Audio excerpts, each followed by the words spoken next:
YouTube? We're out here, FL2K, sunny Florida. This is day 2, actually. I didn't really film much yesterday. It was a little bit hectic. Got here kind of late. There was rain and trying to get everything set up and up in the lanes, yada yada. But we're here now. So a little recap on last night. We did Q1 Thursday night, which is kind of new for the event. Um, put a tune-up in it just to try to get down the track. A little lazy on the ramp, and I was looking at the stars. So.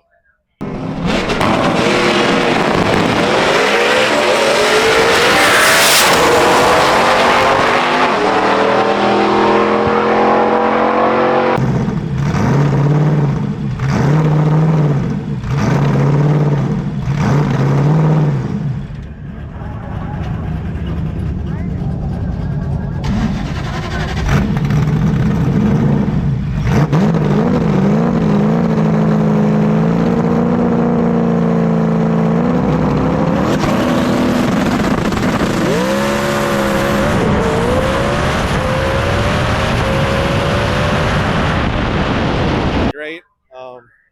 And I got out of it early because I didn't feel like I needed to beat it all the way, considering it wasn't a very good pass. So, but looking at the data, it looks real good. Made some changes to try to keep it from keep the nose down on this one, and honestly, it should just go slide right into the sixes as long as it gets a decent 60 foot. So we'll find out here in a minute, and we're gonna go into Q2 probably about an hour from now, and hopefully go sixes. Maybe go number 1. Who knows? We'll see. But yeah, we'll see you out there.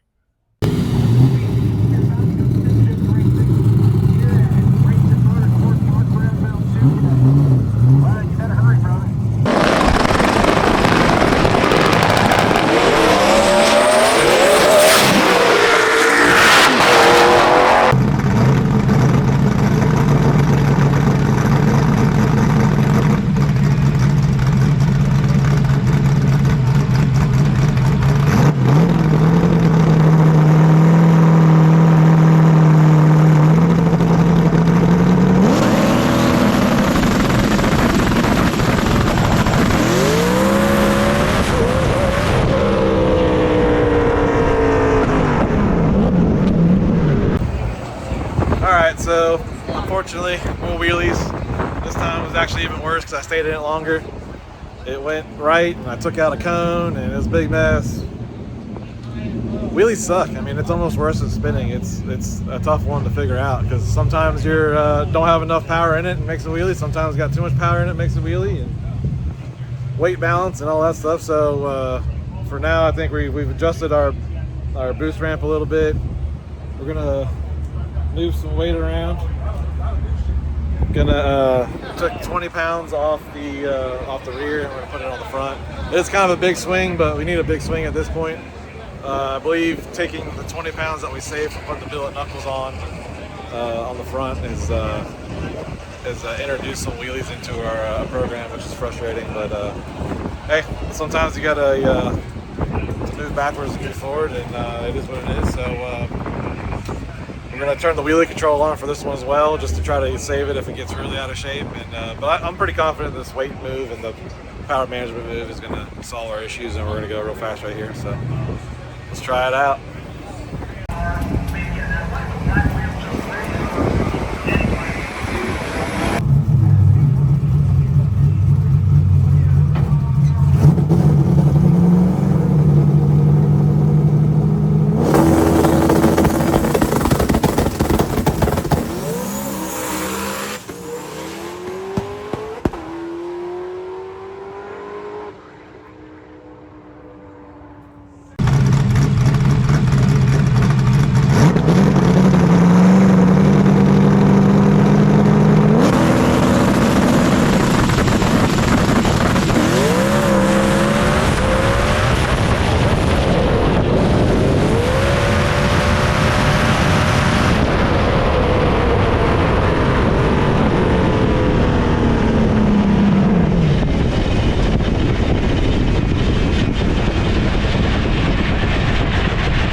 All right, so last night was a disaster of sorts. Only good news is that it didn't do a giant wheelie. It didn't go into third gear again, which is absolutely just so frustrating. So I got pissed, put it in fourth, and floored it. And when we shut down, hit the chutes, got on the brakes, I guess we just didn't have enough spring rate in the front. It sat down on the tire, cut the tire. It went flat, about hit the wall. Giant mess. So we're real struggling this weekend. But we came out this morning, we thrashed on it. We got 2 new front tires on it. Found some springs at UPR, some heavier, longer springs. Got it aligned, got it set up. I came up with a solution for the shifter. I hope that'll fix it. I think perhaps we don't use fifth gear anymore, but I think it was going and hitting the gate between third and fifth.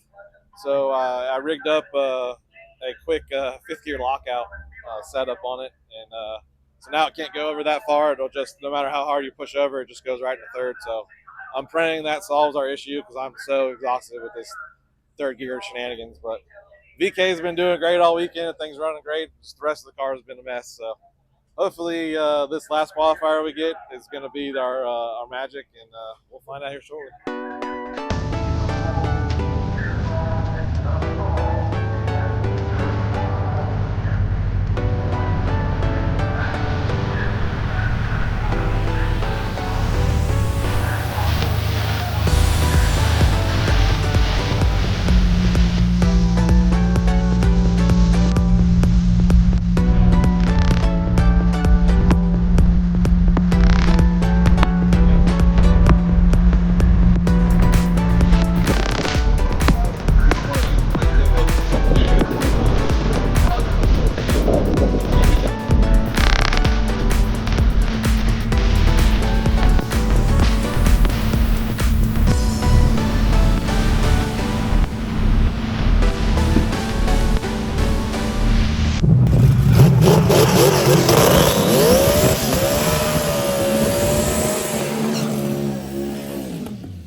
First right down here in Stitching, John Rogers and Ryan Pedersen, and they're going at it. 688 at 201 miles an hour for the IDS car. Say hello to your next 6-second hot rod. We knew that he had it in him. 688 with a 0 at 201 miles an hour.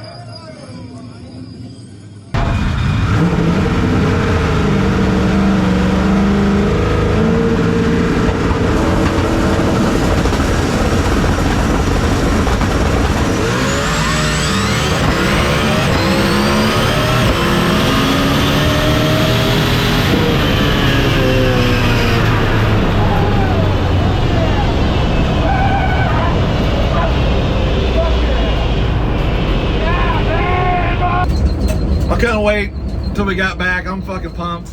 688, 201. Shoots out a little early, I think. Scrubs a mile an hour, but went 165 in the 8th. That's fastest. That's definitely the fastest we've ever been. 451 at 165. So I mean, that's incredible to the 8th. Man, that's our new PB. That puts us back on the top 10 list for H pattern cars, and I couldn't be happier. Totally redeemed ourselves after this shit-filled weekend that we've had. So. Definitely excited about that. Now we're going to elimination, so we just gotta keep repeating that. I mean, we did that in the heat of the day. It's fucking spicy right now. We went 117 and 60 foot, so I'm just gonna leave that in there. We're just gonna keep hitting repeat and hopefully go some rounds and do our damn thing. So let's get it. You might go viral right here. Lando number 14, 910 with a 966. His qualifying effort. He rolls in, lights his top bulb. Rogers starts building a little bit of boost, rolls in, tickles his top bulb. Pair of turbo cars that should go in about together. Rogers got all the boost. And bang, there's the light. And Rogers right now grabbing up the gear, rolling right through him, shooting those fireballs out the hood. Gotta love this class. For nothing else, just the giant fireballs. 788 and 131 for Rogers.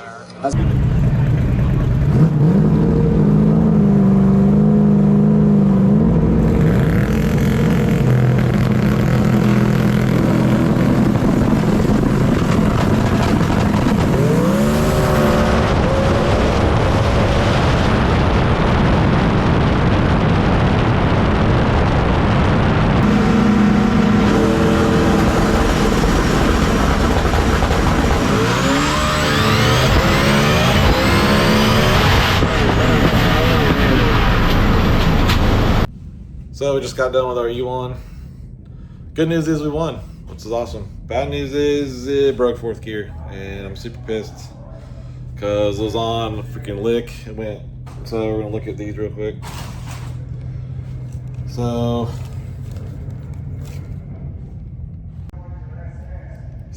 this is the 680 run.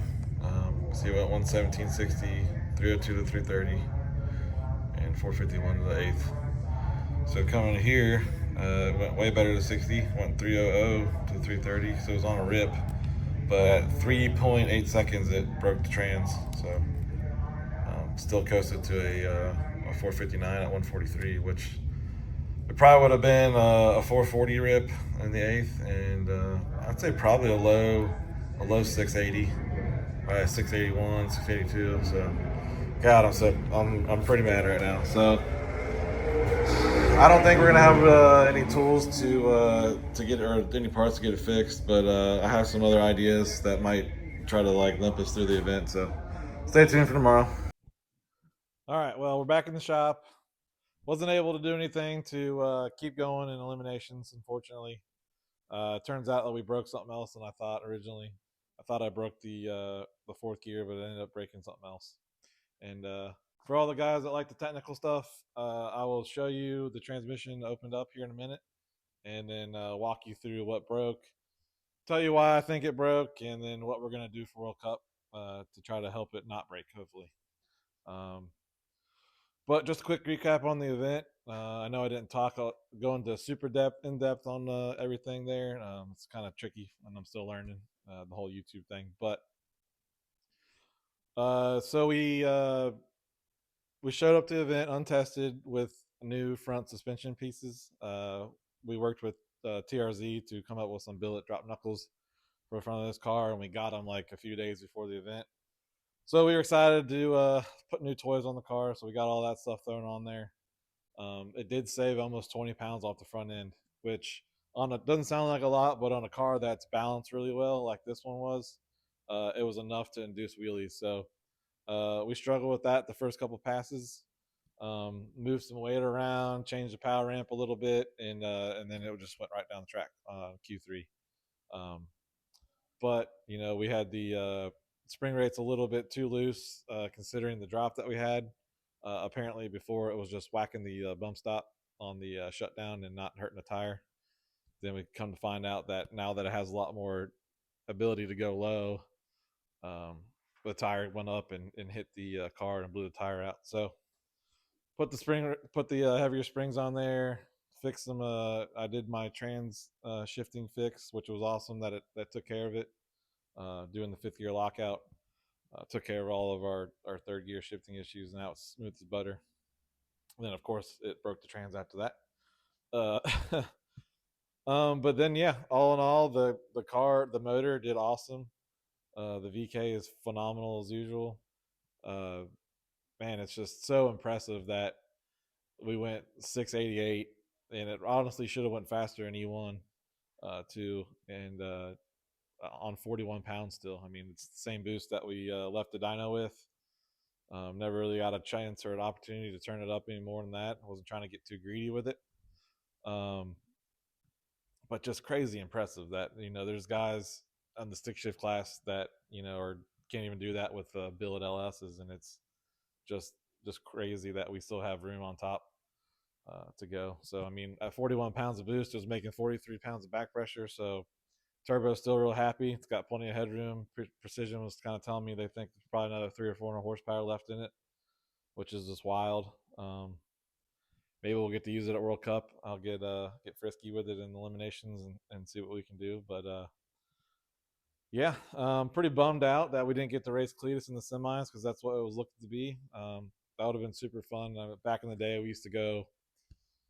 We had a lot of races where we were just bumper to bumper, door to door, and really close, fun races. And it was shaping up to be another one of those because he was in the 680s, I was in the 680s. It was going to be, an awesome drag race, and I was pretty bummed out that we didn't get that opportunity. But I did say something to him on Facebook earlier, and we do have a locked in grudge race for Q2. Nothing super serious like the Grannis and Cletus thing, but be fun nonetheless. Maybe we'll do some side betting on it and see what happens because it's gonna be a good racing for sure. All right. Well, with that said, I'll take you guys through the trans, show you what I found and what we're gonna do to hopefully make it better. All right. Here's a carnage. Yeah, it looks pretty rough. So that is the input gear. This is the cluster gear, and that is referred to by G-Force as the headset. Um, this kind of determines your overall ratio. So you can actually change these two gears, and it'll change all the ratios in the trans all at once, up or down if you want.